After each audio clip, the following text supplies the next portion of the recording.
Mahalakshmi latest promo വിശേഷങ്ങളിലേക്ക് എല്ലാവർക്കും സ്വാഗതം. അങ്ങനെ ഭക്ഷണം കഴിക്കുന്നതിനിടയിൽ മഹിയെ കൊച്ചാക്കുന്ന രീതിയിൽ സംസാരിക്കുകയാണ് കരുണയും പ്രതാപനുമെല്ലാം. മഹി പറയുന്നുണ്ട്, ആരൊക്കെ എന്തൊക്കെ പറഞ്ഞാലും ഞാൻ എന്റെ കണ്ണേട്ടന്റെ ട്രീറ്റ്മെന്റുമായി മുന്നോട്ട് പോകുമെന്ന് തന്നെ. ഇതെല്ലാം കേട്ട് മഹിയുടെ പുതിയ മുഖം കണ്ട് ഞെട്ടി നിൽക്കുകയാണ് പ്രതാപനും കരുണയുമെല്ലാം. പിന്നീട് കാണിക്കുന്നത് മേഘനാഥനെ കണ്ട് മടങ്ങി വരുന്ന മഞ്ജുവിനെയാണ്. വളരെ വിഷമത്തിൽ മഞ്ജു ദുർഗയോട് പറയുന്നുണ്ട്, മേഘേട്ടൻ ഇപ്പോൾ പറയുന്നത് കല്യാണം ഇപ്പോൾ വേണ്ട, നീട്ടി വെക്കണമെന്നാണ്. ഇത് കേട്ട് ഞെട്ടി നിൽക്കുകയാണ് കരുണ. ഇത് കേട്ടുകൊണ്ട് മഹാലക്ഷ്മിയും അവിടേക്ക് വരുന്നുണ്ട്. മഹിക്ക് മഞ്ജു പറഞ്ഞത് കേട്ട് സന്തോഷമാവുകയാണ്. പിന്നീട് ഓഫീസിലെത്തുന്ന മഹിയോട് കണ്ണൻ പറയുന്നുണ്ട്, ഞാൻ അന്നത്തെ അപകടത്തെ പറ്റിയുള്ള അന്വേഷണത്തിലാണെന്നും അന്ന് അച്ഛന്റെ മരണ ദിവസം അച്ഛനും അമ്മാവനും തമ്മിൽ എന്തൊക്കെയോ ചർച്ചകൾ ഉണ്ടായിരുന്നുവെന്നും മഹിയോട് പറയുന്നുണ്ട്.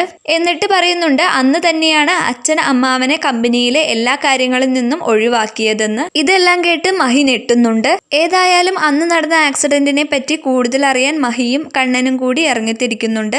എന്തായാലും അച്ഛന്റെ മരണത്തിന് പിന്നിൽ വാമനും പ്രതാപനുമാണെന്നുള്ള രഹസ്യം ഏറെ വൈകാതെ തന്നെ നമ്മുടെ കണ്ണനും മഹാലക്ഷ്മിയും അറിയുക തന്നെ ചെയ്യും. എന്തായാലും ആ എപ്പിസോഡിന് വേണ്ടി നമുക്ക് കാത്തിരുന്ന് തന്നെ കാണാം.